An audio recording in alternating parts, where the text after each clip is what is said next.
Hello, Facebook. How are you guys doing? This is Ronique West, the president of the Greater Augusta Black Chamber of Commerce. Yes, we had a couple technical difficulties, but as you can see, I am here with a panelist full of guests.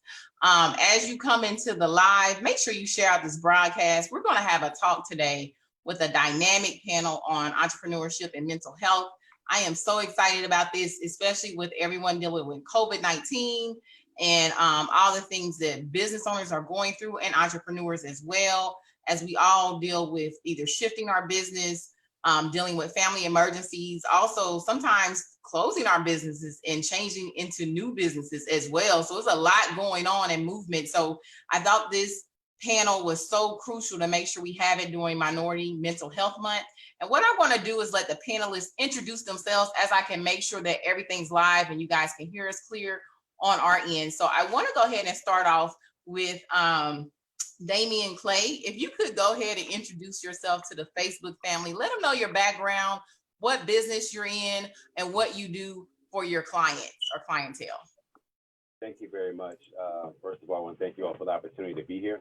My name is Dameon Clay. I am a current resident of Tampa, Florida. I just relocated here 2 years ago from Augusta, Georgia. Spent a good 5 years in the Augusta area.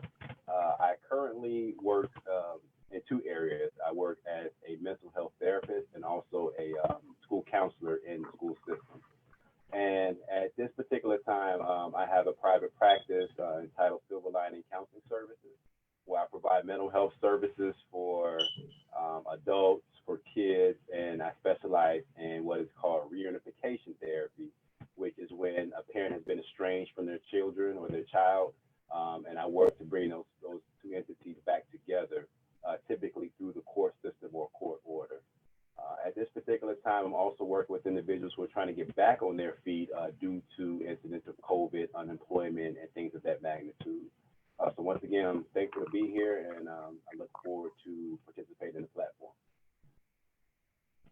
Okay, thank you, Damion. I'm having a little bit difficulty hearing you on my end, but if anybody is in the comments has joined the live already, if you can let us know if you can hear Damion fine, and just try to adjust your volume. I probably may just come back to you to introduce yourself again, but I'm gonna keep going down the panel just to kind of stay with continuity, and then let you introduce yourself again, because I know I had a little difficulty hearing you. So I'm gonna confirm anybody in the live. Can you tell me if you heard Damion fine? But Matthew, you can go ahead and introduce yourself for me, please. My name is Matthew Phifer. I am in Dallas, Texas. I'm a toxic relationship specialist. I help people recover from toxic and narcissistically abusive relationships. Those are relationships that are typically emotionally and mentally abusive. Sometimes they can also be physically abusive as well. And I help people learn how to cope and deal with these people who are controlling, because oftentimes they are, even after you've left the relationship, they continue to be controlling. But it doesn't have to be just a romantic relationship. It can be a toxic work environment. It can be a toxic spiritual house like a church. So typically, if you're in an environment or with a person or in a family dynamic that you have people and individuals who are controlling you and manipulating and gaslighting, and you feel like you are not in control of your own life, that's the type of dynamic I'd be dealing with. Well, thank you, Matthew. And then Damion, everybody in the live is saying they can hear you just fine. So it may just be on my end. So I'm going to try to grab some earplugs just to make sure I can hear you clearly.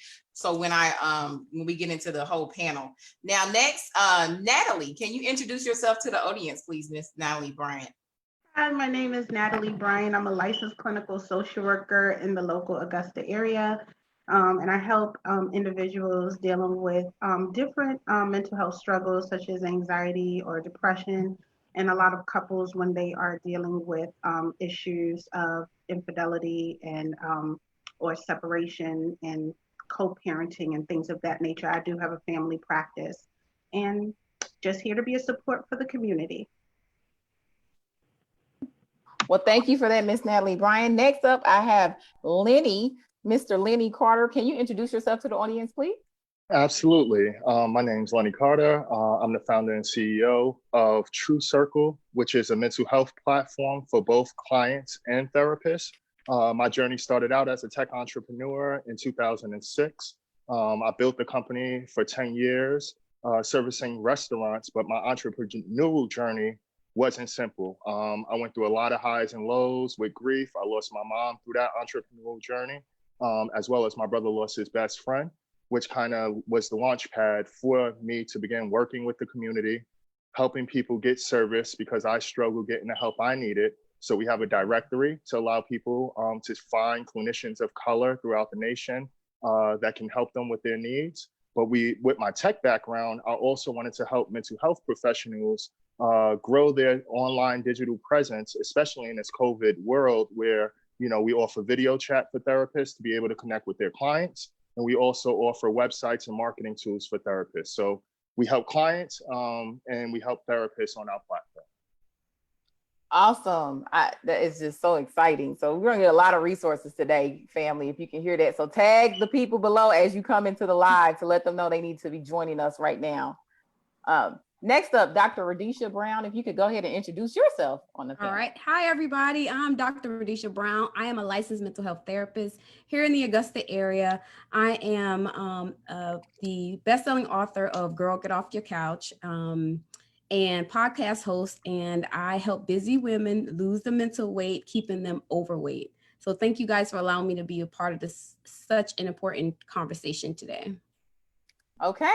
Well, everybody has introduced themselves. We're going to get this conversation started. Go ahead, guys. If you have any comments or questions for the panelists below, go ahead and drop them in the comments as well. And then let's just get right into this conversation. I want to first honor if Mr. Clay, if it's okay. I know you are currently actually battling COVID-19, and I think we want to keep it as real as possible. Can you kind of just, if you're comfortable enough, talk about what you're experiencing and how it has been for you, and if your family is being affected or anything, just so people can level set to know that we're actually dealing with a real virus out here? Yes, this is, as I was explaining to the panel before we had started, this is really nothing to play with. If you are still under the mindset that this is a hoax or this is some political jargon, it's not. Like, it's real. My family and I actually were tested last Tuesday, and it was negative. And that weekend, somehow, we ended up coming down. My wife and I ended up coming down with it, and it's rough. It starts with flu-like symptoms, and you start feeling down. Your energy's low. A lot of aches and pains, but it starts on you physically, but it really works you mentally. And as you're lying there dealing with it, trying to cope with it, if you have any pre-existing conditions, it's as if it's attacking it. So if you have asthma, if you have back pain, if you have stomach ailments, you have anything, it's as if it finds it, and it just it just explores it and exposes it. So for my family out there, I would tell you to just make sure you're keeping yourself healthy. Make sure you're checking up on, yourself if you have some pre-existing conditions. Just, do what you need to do to get that taken care of, because it affects you. Not being able to hug your children. I have 3 children, 20, 11, and 8. And, luckily they're self-sufficient and able to, take care of themselves. But, just not being able to hug them and, be in their presence, it's really, really tough. And like I said, it works you mentally. So you have to do certain things to keep yourself strong, keep yourself hydrated, keep yourself eating. I never thought I would never be able to, smell anything. I lost my sense of smell. Oh, wow. Yeah, it works a number on you. So you have to, stay on top of it. And there are no 2 minutes alike. 1 minute you might be okay and feeling well, and then the next it has you down. It's really like a roller coaster ride. So just stay on top of it, keep your spirits up, and just be encouraged, and talk to someone. A lot of times we want to keep these things to ourselves, especially those of us who are who always are helping the helpers.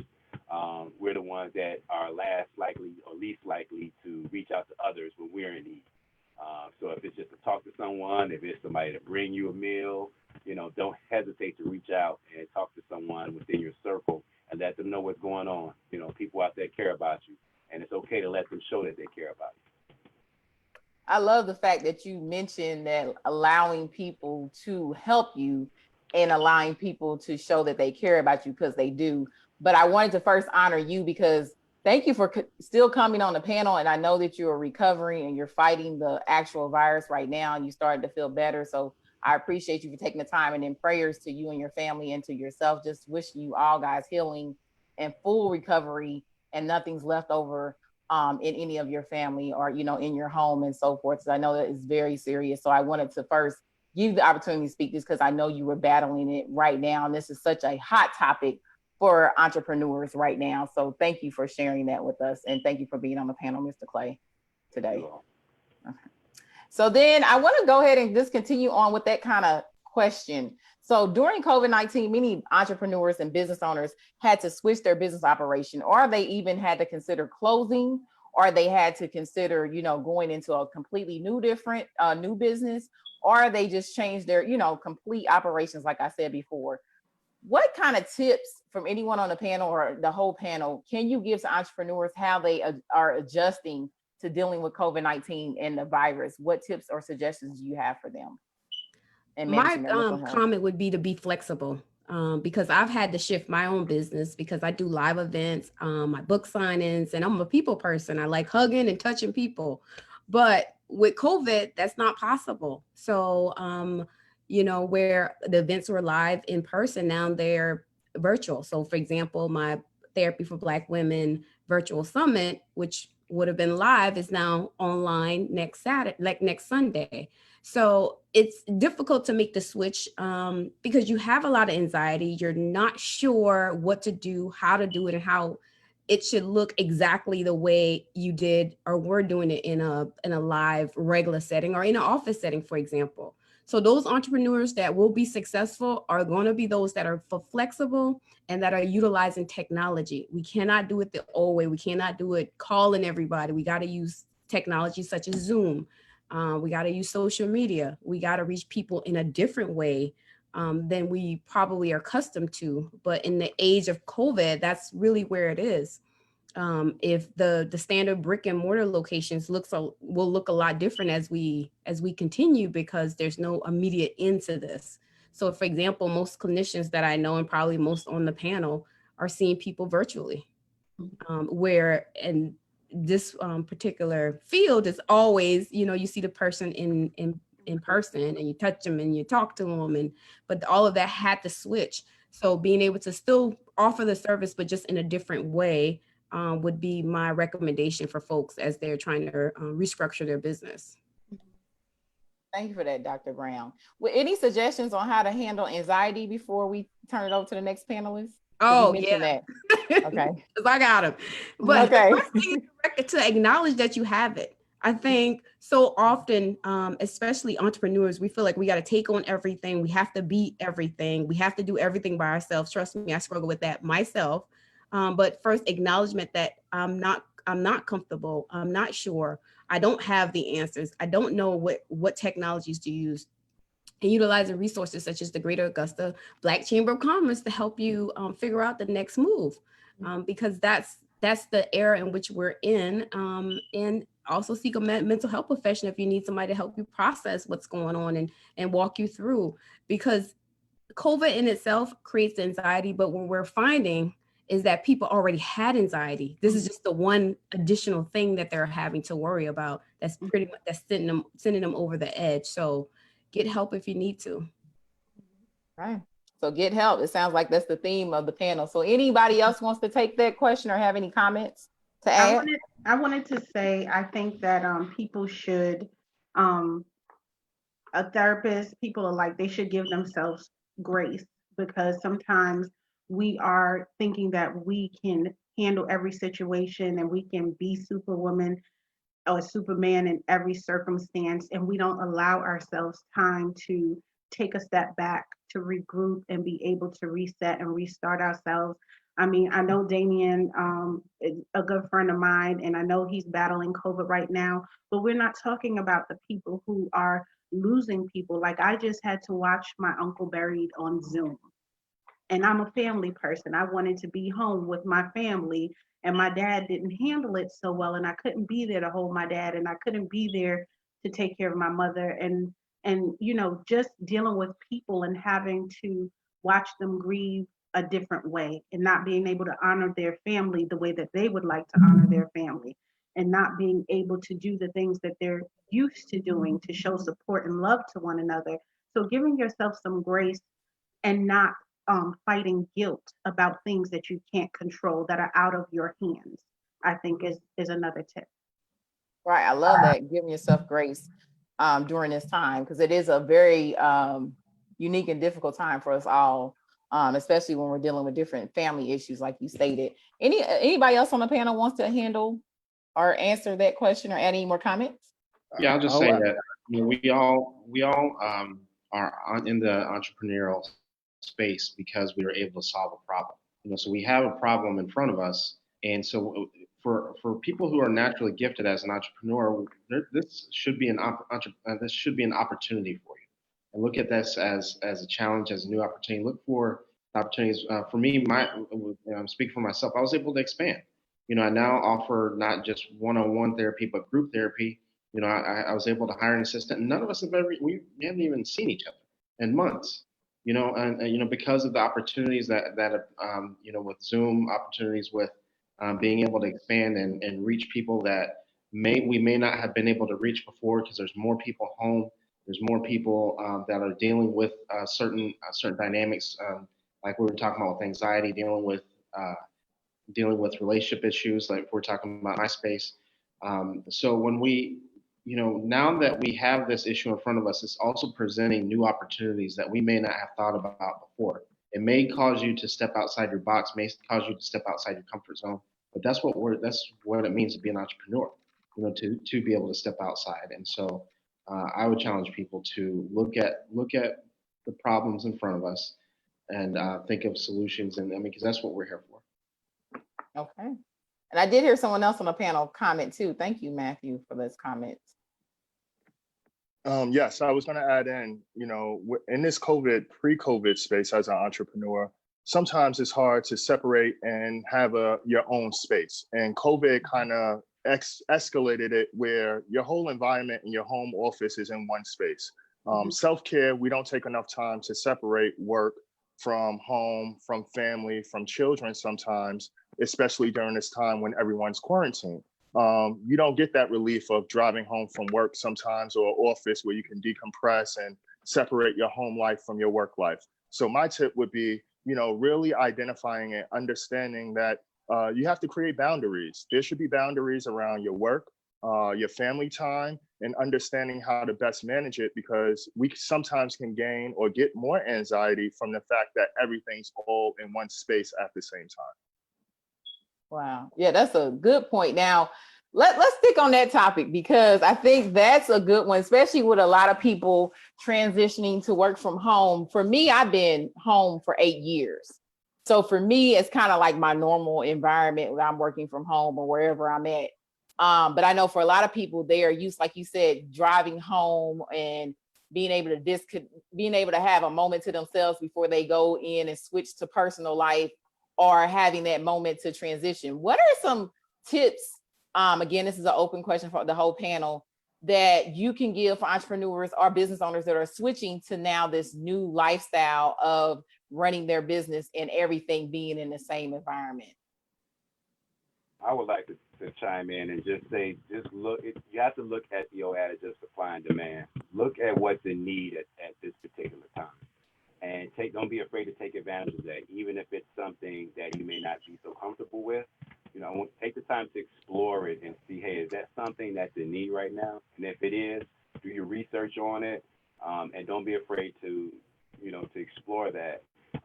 And also just utilizing technology right now. Like, you really have to, if you're not a person that's technologically sound, it's a good time to start learning some basics and some things that'll make you thrive, marketing wise, just learning how to interact, using that platform, because everyone's at home right now. So being that everyone's at home, take advantage of that. Think of some things that are kind of out of the box, out of the ordinary, that may help your business thrive. and don't be afraid to get involved in that aspect. Okay. Anybody else on the panel want to kind of ask about setting boundaries and working from home now? What are some tips? You have any tips for that? I would say Things that I've done. I'm sorry. It's okay. Oh, Go ahead, I was just Matthew. gonna say one of the things that I've done for myself is separate the room in which I work at versus where I sleep at versus where I relax at. When you have one space for all of those things, it's really hard to create those boundaries because you just find yourself just constantly working. So setting a schedule. So I have a set schedule for myself, what time I get up, what time I start work, what time I stop work. Because, being at home, there's no 5 o'clock. Okay, it's time to go home because you're already at home. But setting a schedule and having separate spaces for different activities to help create those physical boundaries as you create mental boundaries in this new age of COVID. Wow. Yep. I agree with the boundaries. And Natalie, you were going to chime in, and then I think we had a gentleman after you that was going to chime in too. So go ahead, Natalie.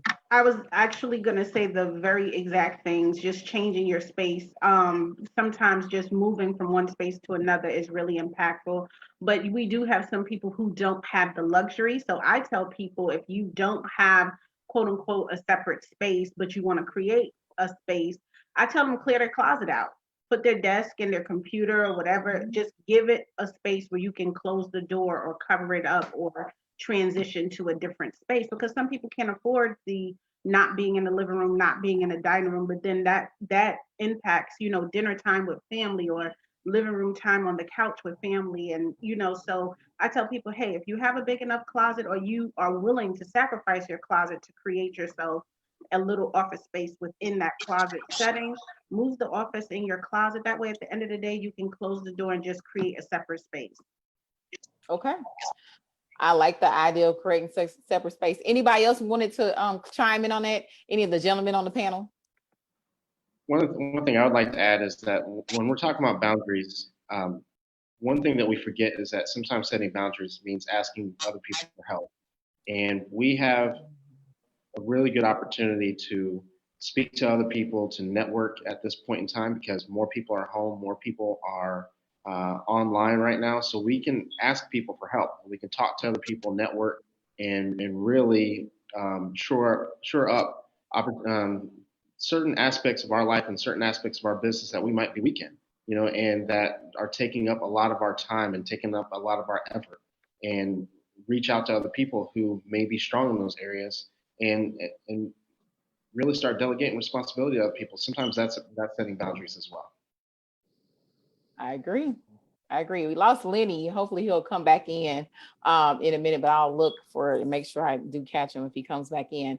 But I know, just kind of telling you a real life story about kind of me and when I first started working at home, and I was still in corporate America at the time. I will tell you that I worked around the clock because I didn't know how to set boundaries and I didn't know when to stop. And I think everybody on the panel agrees that learning how to set those boundaries, if you can have a separate space, try to. But even if you can't have a separate space, put yourself on a schedule. I love that Dr. Brown talked about that schedule. And when you're done, shut down your computer and stop working, and really learn how to still separate that. I think, it took me honestly about a year before I got to that point and got into a healthy boundary to where my balance was back with my work life and my personal life. But it is something that you have to really work on. And, and I think those boundaries and setting a schedule are so critical. Like even with me, I do multiple things, like a lot of us on this panel. But Sundays, I'm usually not doing anything. So, and it's so interesting that, and a lot of people say, well, how do you make sure your clients do that? I think I've always stated that with my team and with my clients. And if they do reach out to me, they'll be like, oh, I know you're going to respond tomorrow. I know this is your off day. Or they may say, hey, I just wanted to send you this. You don't have to look at it right now. I know it's your off day. So people respect your space as long as you are respecting your boundaries. I would say, I think the first accountability is for you to have that accountability with yourself, and then it naturally will flow to everybody else, and you will still be successful. Because I think sometimes it's that if I take a break, or if I take a moment, I'm going to miss out on an opportunity. I'm going to miss out on something, or I'm not going to get something done. But I can tell you that a lot of people ask me, how do I manage the time? I'm like, I think the biggest thing in managing my mental health is that I be respectful of me first, respecting my boundaries and the times that I set. because then that forces everybody else around me to do the same. So I just kind of wanted to add that. I thought that was just some good tips to add in with that. Now, the next question for the panelists, how can an entrepreneur manage their mental health? I mean, just that general question. What tips do you have for business owners and entrepreneurs? Because I do know that I think of a story, and I think the guy who had a business, I can't think of his name right now, but I think he was in Chicago. He had committed suicide, but he had a very successful business. And everybody was so shocked when he committed suicide. And that is something that it is a high ranking thing amongst entrepreneurs and business owners, because running a business is very stressful. And being an entrepreneur is too. I think a lot of people don't talk about that side because you are wearing multiple hats. And then, you know, it also depends on your family dynamic and what your support system is. Sometimes if you're, you know, if you're moving from job to entrepreneurship and that transition, and most people around you may be working, there's nothing wrong with working, but sometimes they can't understand the dynamic of why that demand may be on you, and your lifestyle's a little bit different than theirs. So sometimes it's just that transition there. And then you do have responsibility of so many people under you, right? So I think that pressure sometimes really gets to people. So what are some tips? And I want to hear from all the panel on this, and I'll start with Damian Clay, that entrepreneurs or business owners can do to manage their mental health properly. The first thing that I would suggest you do is separate yourself from the business. And when I say separate yourself from the business, you have to kind of assess, okay, what does it mean for me to be okay? What does it mean for my business to be okay? All right, so if I'm not okay, what does that feel like? If my business is not okay, what does that look like? So in each day, you have to ask yourself, you know, am I okay? You know, am I functioning at the highest capacity? If not, you know, what's not, or what's contributing to that? And so you have to take each day and deal with both, because at any moment, one may be successful and the other one may be, you know, not as successful. And in order for you to be the best that you can be, it's best when both are, you know, being as successful as they can be. That being you and your business. If your business is functioning well and you aren't functioning that well, it's only a matter of time before your business feels how you feel. So it's extremely important that you understand what that emotional baseline or that entrepreneurial or business baseline is for you to be successful or to feel successful, and just kind of assess it every single day, because each day could bring on a different challenge. And if you see something happen more than one day at a time, if you feel yourself not being yourself 100%, 2-3 days in a row, you may want to reach out and try to get some help just to make sure things are okay. Matthew?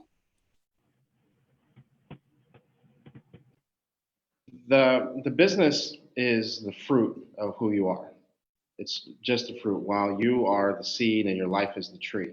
And so I tell people that you need to make sure that you're nurturing the seed at all times, whether that be through mindfulness, meditation, journaling. You know, work yourself from the inside out. Take care of the seed, nurture yourself by taking care of your mind, taking care of your body, taking care of your soul. And what happens is that if you're taking care of yourself, you will naturally take care of the business. Everything else, the fruit will take care of itself because you're taking care of the seed. And when you go, like what Damian was just talking about, you know, 2-3 days, and you notice that you haven't been practicing mindfulness, if you notice that you have not been to the gym or taking care of yourself physically, you know, you need to check yourself and say, I need to get back to what I do best, which is take care of the seed. Everything else will take care of itself. You take care, everything, all the fruit will take care of itself. Your family, your business, everything else will fall into place as long as the seed is nurtured and taken care of properly. Okay. Thank you for that. Natalie?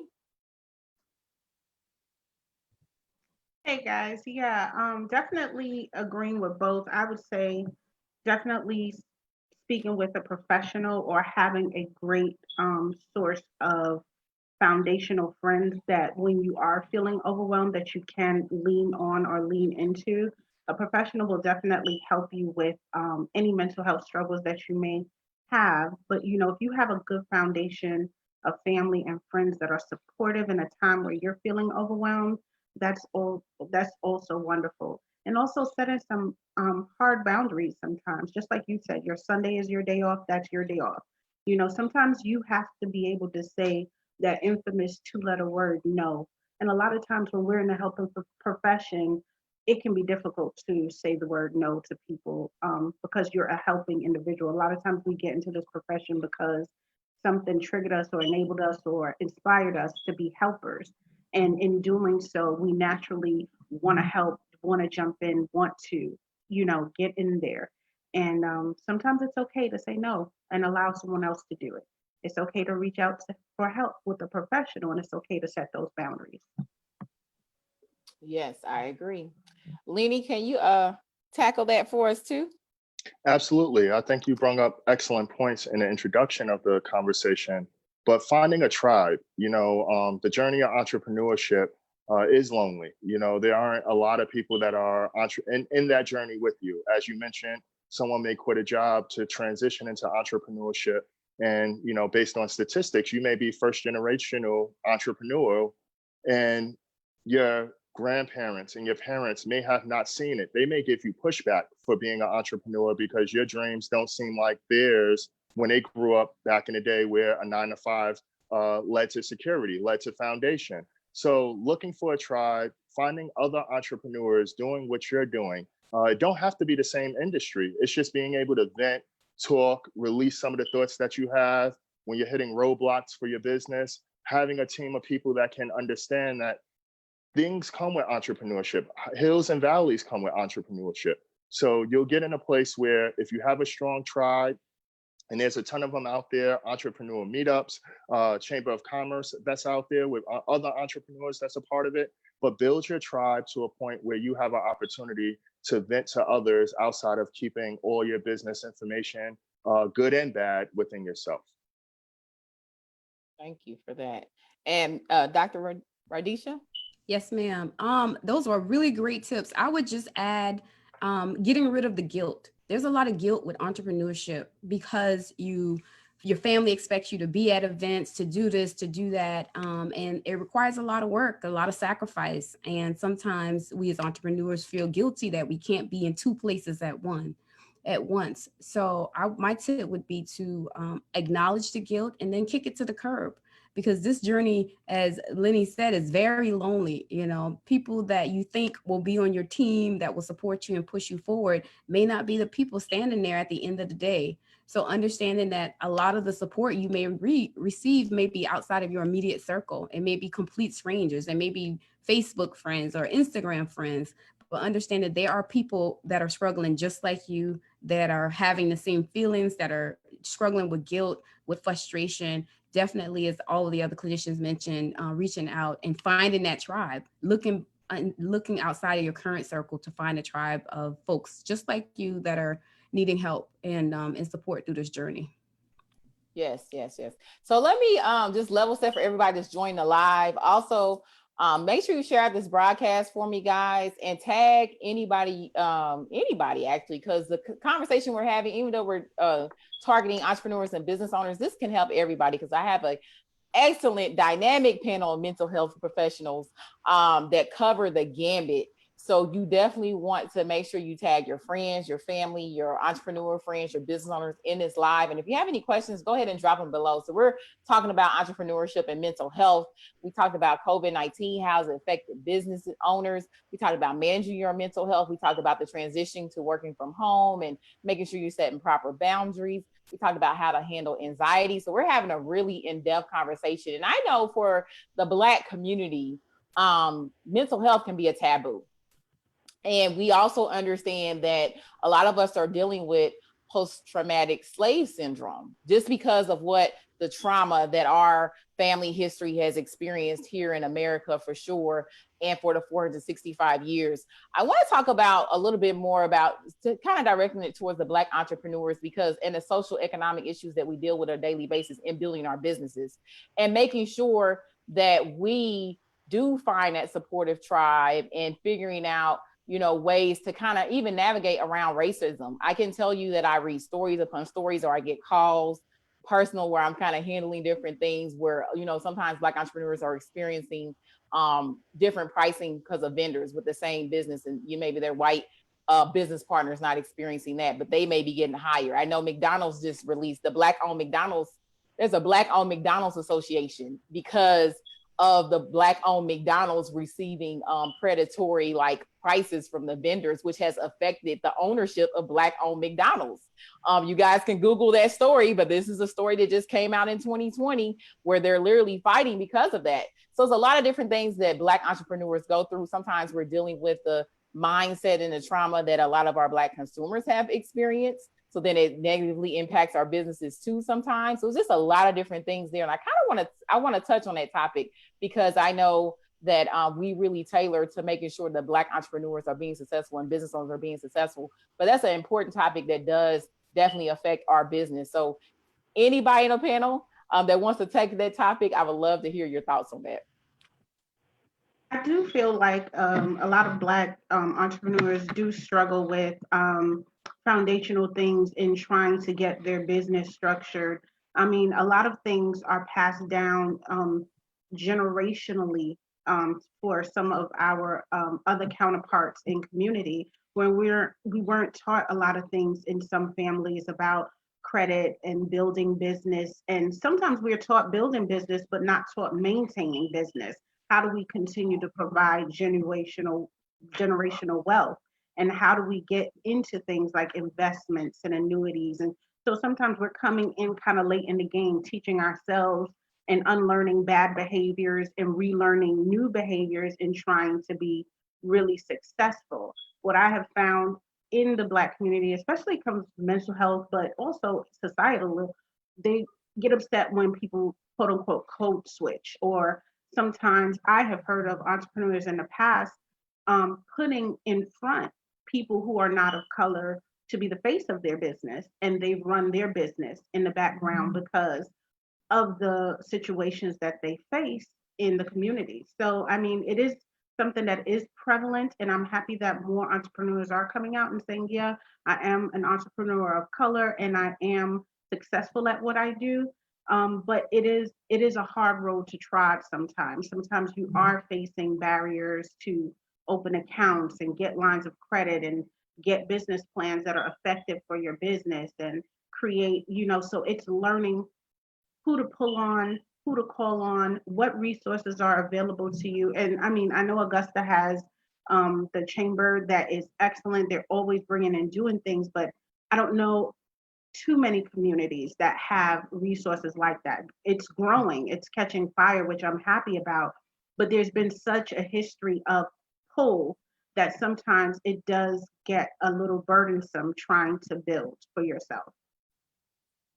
Wow. Anybody else want to touch it on that topic? I'd like to chime in on that one. I think a lot of our challenges come in on the foundation level. And one of the things that I think people need to understand is take advantage of some of the opportunities that are out here that don't necessarily cost that much, that get you, can help you have a strong foundation. One of those opportunities is, I don't know if you all heard of SCORE, but it's an acronym. But SCORE is an organization. It's free of charge, but it's current and retired entrepreneurs that kind of help you build from the ground up and let you know, like, hey, this is what you need to think about. This is what you need to do financially. They kind of give you a blueprint of what you need to do to move forward. And understand that just because now SCORE itself is not, an African-American or Black company, but don't be afraid to use it if it's not an African-American or Black company. It's an organization that has proven, to help entrepreneurs and those who are self-employed get off of their feet or get their thing going, how they need it to go. So don't be afraid to utilize that. And the second thing is understand that if you're a Black business, just because you're a Black business doesn't mean you just have to have Black customers. I think we sometimes we have the wrong interpretation of Black business. If you're a Black business, it means that it's founded by a Black person with Black principles. But your audience should be everyone. We don't want to just be mom and pop shops. We want to put ourselves in a position where we're open to the masses. And so in doing so, we have to know how to appeal to the masses. So we have to have a broad perspective when we start thinking about business and understanding how we can tap into cultures outside of ourselves. Okay. And anyone else want to tap in on that subject? Okay.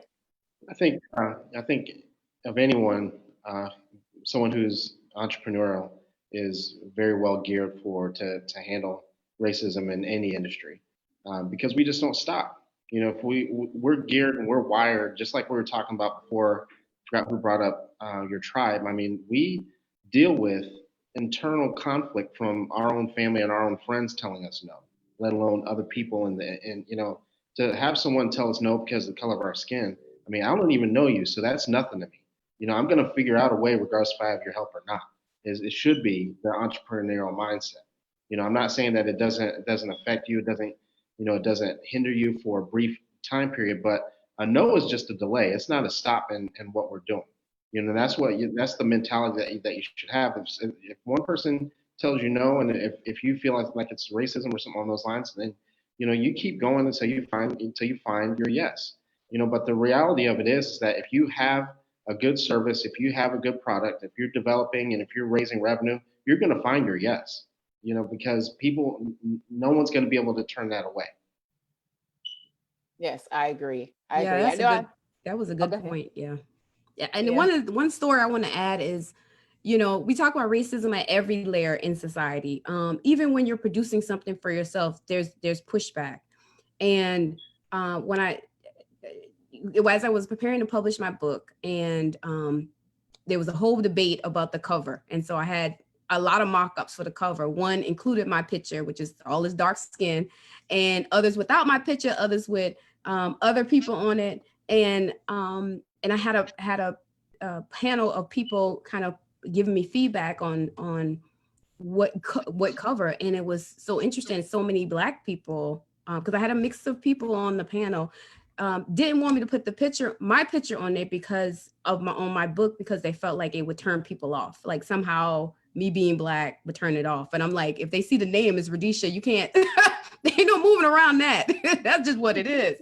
So, you know, when we think about racism, we think about racism from other cultures, but we are just as hard on ourselves. And we need to acknowledge that, of course, as you can see, because you see all this dark chocolate on the book, as Matthew mentioned, I was like, if I'm gonna do it, I'm gonna do it. You know, it's just, there's no hiding from it. So sometimes there's a push to hide who we are, to cover up, to lessen our Blackness, even from our own community. So it's so important to acknowledge that racism comes in all shapes and forms, but we got to keep pushing forward as entrepreneurs, and understand that it's you have the power to make a decision. And at the end of the day, I had a supervisor used to tell me, there's only one throat to choke. So at the end of the day, there's only one throat that's going to be choked in this whole process, which is yours. So believe in yourself, and move forward with it. I agree. Yeah. I agree. And I just want to also just kind of say, like, everybody really touched on a good different viewpoint for that topic. I do that on purpose because I think it's a personal decision for you to make as an entrepreneur or business owner. If you're going to put a front person up front, or if you're going to be proud that you are a Black business and level set it with that. I can tell you that I know companies that are doing well that have done both. So I think it's a decision that you have to make as a business owner, and really kind of take that into heed. And then what is the best avenue for you is kind of where I am, because I've dealt with almost everything. I can tell you a business owner who ran her business and acted as if a white male was the owner of it. And now, of course, she's upfront as the business grew. But then I also can tell you got like We Buy Black, True Products. I can keep naming them that are proud Black-owned businesses and are doing extremely well. So it just depends on, you know, really what is that for you as you being a business owner, entrepreneur, and you representing your brand. And do you feel like you want to either hide that part of you, or if you want to definitely put it out there so you can be, you know, unapologetic about it, but it still comes down to you. And I think as long as you are pushing your brand, whether you show that you're a Black-owned business or not, to, like you said, the wide audience, I think you will find your customer. And it's always a target audience for your business, no matter what it is. And I see a lot of people are now being proud to say, hey, I am a Black-owned business right now. With all the changes that have happened and everything we're dealing with 2020 and COVID-19. And I believe as more people do that, it will begin to get people comfortable with understanding I shop at a business, whether it be Black owned or not. So I think, you know, as we continue to push that narrative and continue to push that out, understand that we are all working to, provide for our families, provide for our businesses, and grow our brands. So moving on to the next question. What suggestions do you have for entrepreneurs to manage their families and business during troubled times? So I'm talking like Natalie, who's just going through, she just lost her uncle last week. Dr. Clay, Damion Clay, who is now dealing with COVID-19 and a virus. I'm actually in the middle of a family emergency myself right now. So, what is suggestions or comments or, any type of tips you have for business owners or entrepreneurs as they're dealing with family emergencies? How can they manage that and then manage still their business and keeping those things in perspective? And that's for anybody on the panel. I think that I'm sorry. Go ahead. But I think that it's a tough juggle, right? Because it's a tough choice for priorities. How do you prioritize, or how do you choose what's best? The prior conversations and questions we answer, I think, lead towards understanding that that's where support comes in best. If it's not friends and family, do you have a tribe? Are you able to get someone to help pick up the slack or be there for you to support your business when you're not there? If you don't have that person to support you or someone there, it's about strategy and time. How do you manage your day-to-day schedule? How are you able to now shift your hours into doing what you need to for family, but still being responsible and being there for your business? It is a juggle. It's no one-size-fits-all answer, in my opinion. But I do think that, leaning on others for the first option is kind of the biggest thing that you can do during toughest times. The entrepreneurs I know that succeeded during COVID and grew their businesses all came with the fact that they had a team and they had others to step into place when they had to take time away to tend to their personal needs. And then I found other entrepreneurs that succeeded well because they kind of buckled down, doubled down on their time and looked at, hey, how can I manage my time in a day and split time specifically for my children and make this other time available for the business and make sure I prioritize the business responsibilities. What are the key goals? What are the metrics? What are the things I can do to move my business forward? Because just because we're working on our business doesn't always mean we're progressing with our business. So checking your priorities in the business, prioritizing the things that are most important to grow your business, and then shifting to a place where you can now manage a schedule to help you through those tough times. I love all those tips. Matthew, you were going to chime in too, I believe. Yeah, I was going to say, give and it shall be given to you, right? So you treat your customers, you treat your staff with a lot of respect, with a lot of dignity, giving them a lot of empathy, in particular when they're going through those trying times. And then when you are going through your own trying times, be transparent with them as well. And it more than likely it's going to be given back to you as well. Awesome. Anybody else on the panel want to talk about that topic? I think one of the things that needs to be taken into consideration is you have to evaluate your business and say, am I self-employed or am I an entrepreneur? And it's two different things. Self-employed means I have my business, I'm running it, things are moving along as I plan. Being an entrepreneur is more of, if I step away, can the business still run? Do I have someone in place that can make things happen if I want to take a vacation, if I, decide to take time off to deal with circumstances that may be happening within my family or my private life?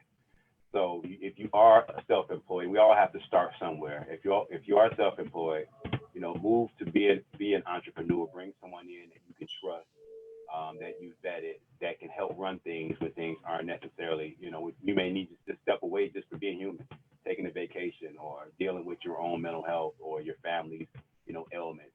So we have to look at that and say, hey, I know where I'm at right now. Let me self-assess and see where I need to be, because it's important, that you put yourself in a position where this thing can run, this business can run if I'm not there running everything on a day-to-day basis. Okay. I thought I heard something from somebody else. So was somebody else going to make a comment? I'm sorry. I was just going to add, there are these magical people called virtual assistants. That are just like magical. So they help do the little things so you can focus on the big things. So invest in your business and get yourself a virtual assistant. Yeah, definitely. Right.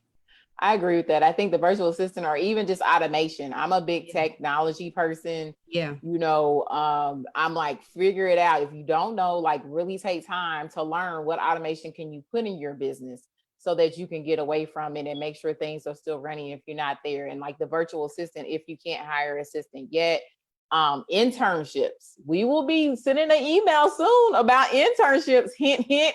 So if you need interns in your business, this is another way for you to task off things. You take the time to train the interns to do what you need to do. You will have 3 different businesses, and this is for Greater Augusta Black Chamber of Commerce, because we cover the whole CSRA area.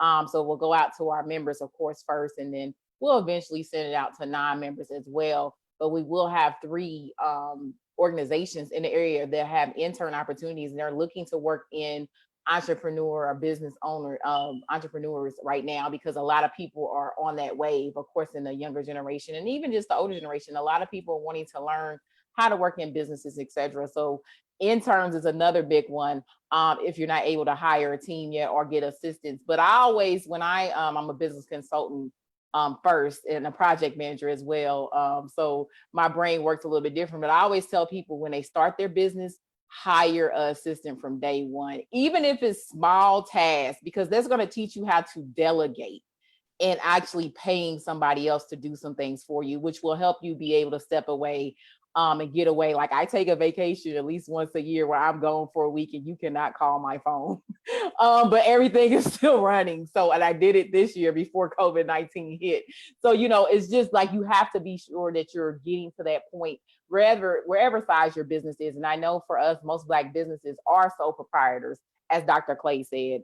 And we really are always trying to working to get our business owners to the point of out of sole proprietorship and where they can get a team and get to that enterprise level or that incorporation level. That's why the chambers that exist throughout the country are here, the Black chambers, because it's many of us that are like the Greater Augusta Black Chamber of Commerce offering those type of internships, opportunities, just really wanting to help our business owners get away from the sole proprietorship. If you are a sole proprietor, still figure out how can I still take time away and my business still run. And that's when I go back to automation. There's so many bots, AI is coming up, it's on going to the next level. It is so many things you can put in your business that will run your business even while you take a break. So really learn about those opportunities. Take the time to put it in your business. It will really help you level set. And that's part of managing your mental health, being able to pass off tasks to your team, being able to pass it off to your, for your automation and stuff. That will really help you to not have so many different tasks on your desk where you're trying to get things done. And then sometimes that becomes overwhelming, especially when you're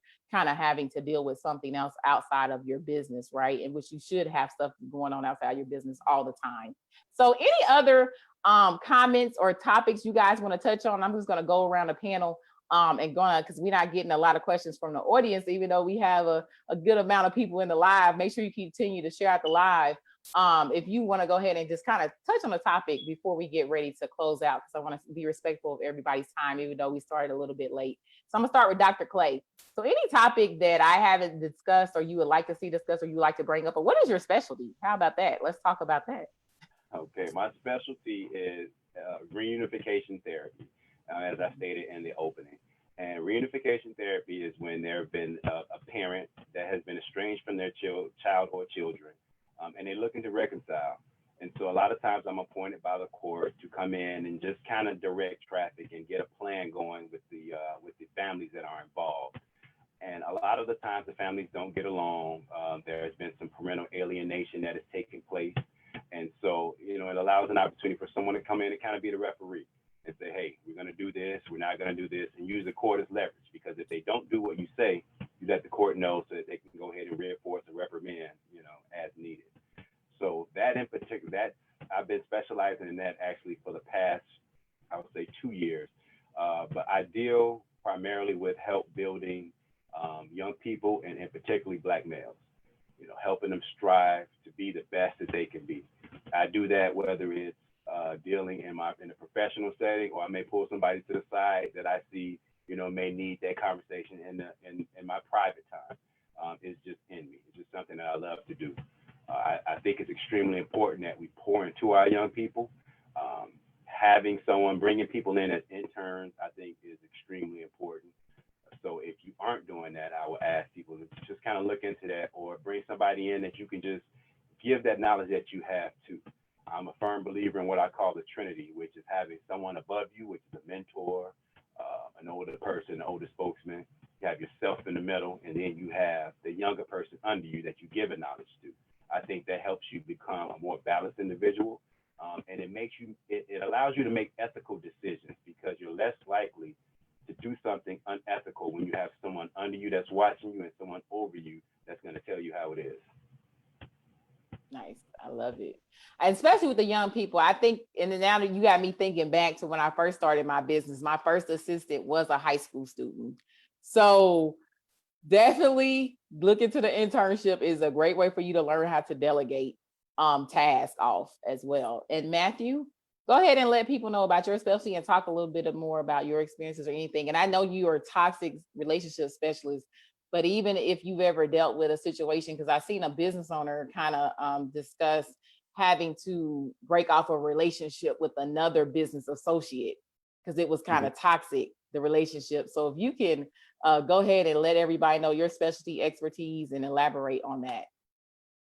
I'm a toxic relationship specialist, and I help people deal with people who are on the narcissistic spectrum. They may be diagnosed, they may not be diagnosed, and these dynamics are very, very difficult, in particular when it's a family dynamic. My world crosses over into Damien's just a little bit, because I do deal with some people some parents who have been alienated from their children. It could be a business partner, it could be a workplace dynamic, it could be a church dynamic, but overall, when you're dealing with someone or a scenario where you feel like they're controlling other aspects of your life and using that as a form of manipulation to get you to do and execute things that they want, whether that be to stay in a relationship, whether that be just aspects of control, and you feel like you're not functioning to your capability for a multitude of reasons. That's what I do. And for a lot of people, they are stuck with these people who are abusive, and it could be physically abusive, could be mental or emotional abuse, and they're stuck with them because of COVID, or at least they feel that they're stuck with them. So if that's the case, this is a good opportunity for you to sit down with someone like myself or another panelist and really start developing an exit plan, an exit strategy, because COVID's not going to last forever. And sometimes even in a situation like this, you still need to get out, because you can't be trapped in a situation like that. In particular, when it's when someone or a group of people's physical safety is at risk, you definitely need to sit down and develop an exit plan. I typically tell people to come up with an exit with a plan A and a plan B. Plan A, maybe it takes a couple weeks, a couple months to execute, because you need to put together some money and develop some resources. But there also needs to be a plan B, where maybe they found out about plan A and all of a sudden things just hit the fan and you need to get out right here, right now. So there needs to be a plan A and a plan B. Yes. So the plan sounds like that is the way to definitely get out of a toxic relationship. And then, of course, if you are needing help in that area, reach out to Matthew Phifer and Dr. Clay. So Damian Clay, make sure he got a comment just saying that the Trinity is profound and they love that concept. And I definitely am a person about having a mentor above me and then trying to make sure I always keep somebody that's younger or coming into entrepreneurship below me, which is, it's always a blessing to see your mentees hit their goals and go to the next level, guys. So trust me, it's rewarding spiritually and in your soul too. So I just kind of want to put that out there. I'm big about make sure you're mentoring somebody as well. So be sure you guys are doing that. And then I'm gonna go ahead and go into Natalie, and make sure you reach out to Damian Clay as well if you need anybody. I know we get a lot of emails on Black males and Black boys, Black teenagers needing help. So here's your resource. Make sure you reach out to them as well for that. And even Matthew Phifer. Now, Natalie, go ahead and let everybody know your expertise and kind of give them any tips that you want to go ahead and leave us with. Hi, well, I primarily do a lot of psychosocial education around mental health in the community, whether it's anxiety, depression. I do specialize in areas of talking about preventing child sexual abuse and molestation and trafficking. So usually that's where my topic, where I focus in on educating our community on. When it comes to private practice, I do find myself primarily working with families. So I am a family practice, a lot of issues with couples. And of course, Dameon was talking about that estrangement with children, teens, and their parents. So those are my areas that I focus in on primarily. So if you ask Dr. Radicia, I do pretty well with couples. Okay, that's good to know. So, of course, if you guys want to reach out to Natalie Bryan, you can as well. I will drop their information below, contact information below in the live after we get off the live, so everybody can have their information to reach out to them, and they will be tagged above as well. Lenny, if you could go ahead and let everybody know your expertise and kind of what you have going on, because I know you're doing several different things. So, and any tips that you have for anybody you want to leave with. Absolutely. So I like to share that I wear two different hats for the chamber and everyone else out there. The first hat that I wear is as a tech specialist. You know, I help businesses grow their local based business. You know, I built websites for restaurants for 10 years. Through my grief, through my challenges, through my mental health journey, I ended up starting True Circle, but taking that technology knowledge I learned over those 10 years on helping restaurants get more diners in and, you know, get more traffic on their website and more online orders, I transitioned that knowledge into helping therapists do the same exact thing. Work closely with clinicians to build their website, help them with their digital marketing, as well as making sure we have secure HIPAA compliant video chat that they can use to connect with their clients.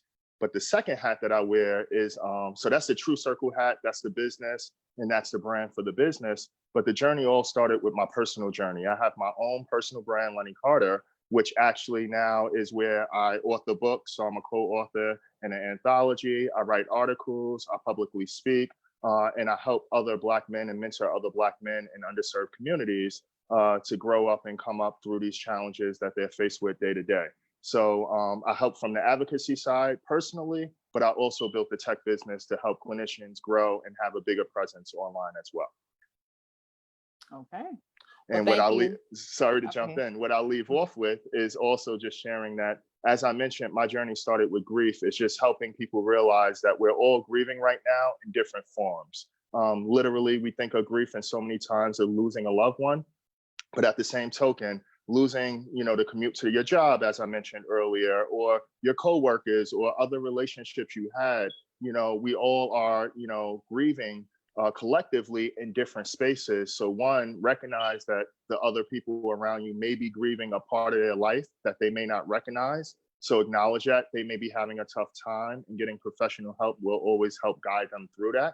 But also acknowledging your own grief and through the changes that we've been through over the last couple of months is just recognizing that you may be bothered or agitated with grieving a process that you lost because of now quarantine, stay-at-home orders and things of that nature. So if I could leave with one tip, acknowledge your own grief as well as others, and let's work together to push through it. Wow, that's powerful as well.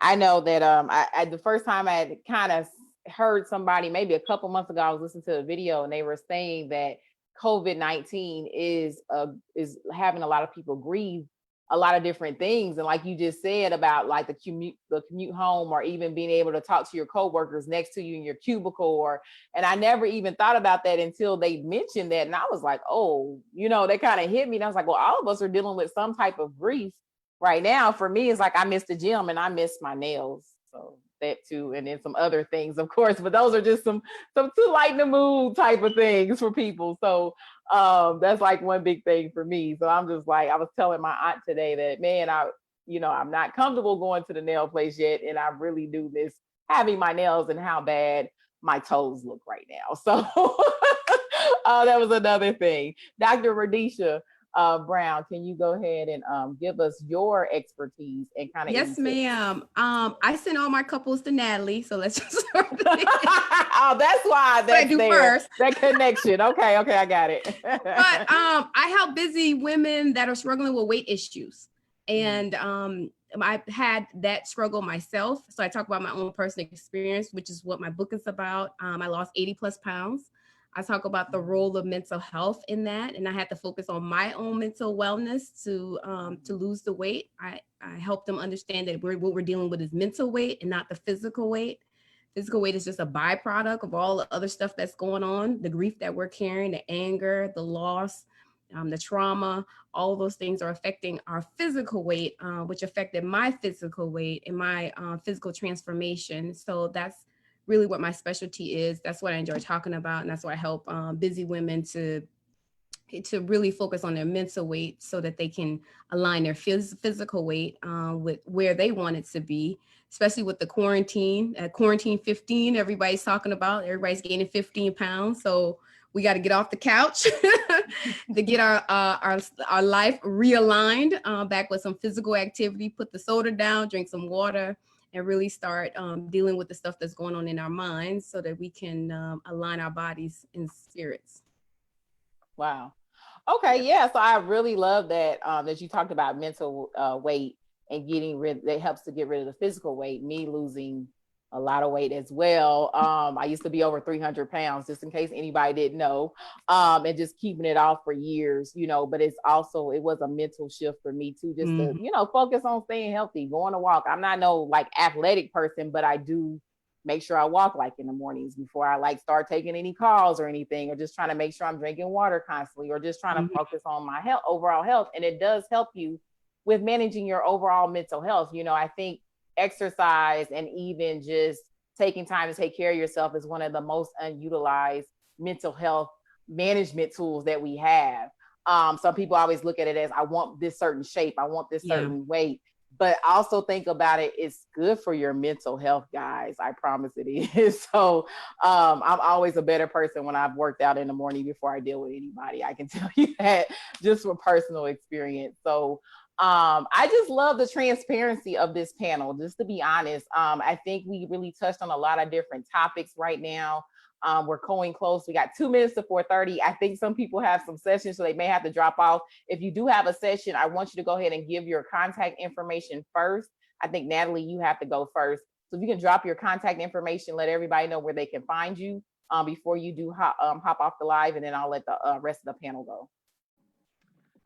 Yeah, so Natalie Bryan at Restoring Harmony Counseling and Consulting. Telephone number is 762-585-4610, or my website is www.restoringharmonycounseling.com. Awesome. Thank you for having me. Thank you. And make sure you send in your information. I appreciate you for helping to put this panel together. I appreciate you for sitting on the panel.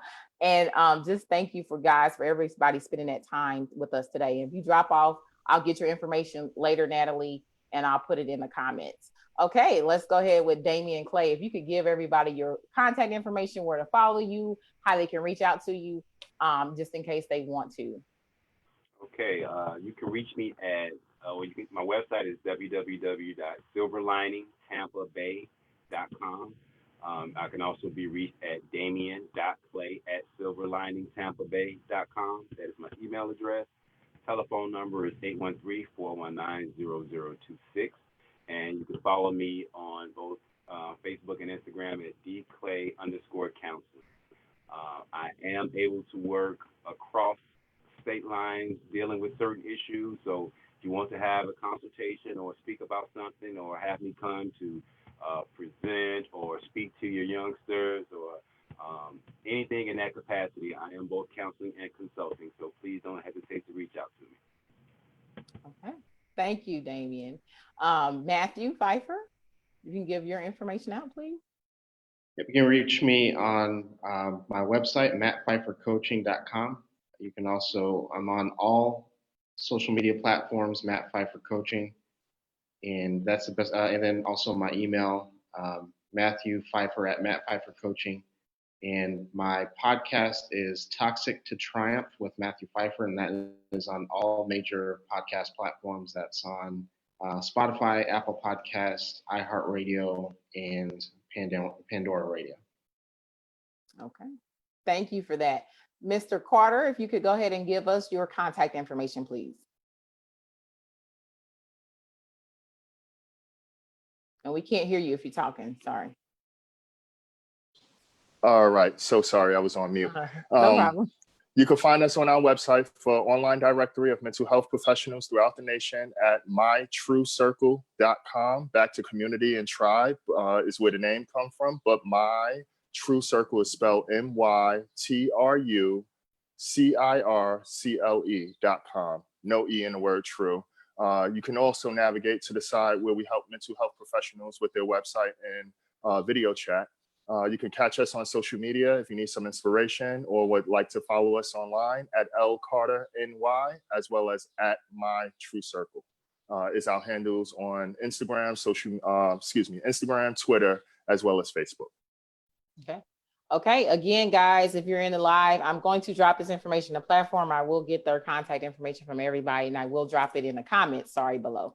Dr. Radicia Brown, Yes, if you could go ahead and give us your contact info.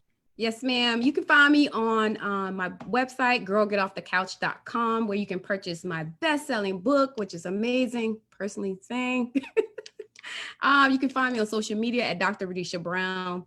And my podcast is Girl Get Off the Couch. And it's on iTunes, Spotify, and every place else you listen to iTunes or podcast. Okay. Yep. Awesome. So guys, I hope everybody enjoyed this panel. You guys are getting a lot of great comments right now. Everybody's saying great panel. Thank you. They appreciate you, all the wisdom on the panel that you gave out today. So I just want the panelists to know that. And that is definitely from me as well. I just really appreciate you taking the time to do this today. I think it's so critical, especially during the time we're dealing with right now through COVID-19, but also just being entrepreneurs, business owners, and just, even employees, and just dealing with the transition that we're dealing with in the world today and getting to the new normal. I just think mental health is something that is always I put up at the forefront, because I know a lot of times for our community it's taboo. So I really appreciate you guys being so transparent, sharing your wisdom, giving out your contact information, being just open to do this panel today. So I just want to definitely give you appreciation for that. And then if you want to reach out to the chamber as well, and just a couple of tips real quick. Make sure that you're managing your mental health. Make sure that you kind of go back and listen to this panel. This will get put onto our YouTube channel. So just in case you have to reference it later, you can go to our YouTube channel at Greater Augusta Black Chamber of Commerce, and you can share this out to people. It'll probably be put out on the team probably a couple of days from now or within the week. So just give us a little time to get it out there, but it will be on our YouTube channel.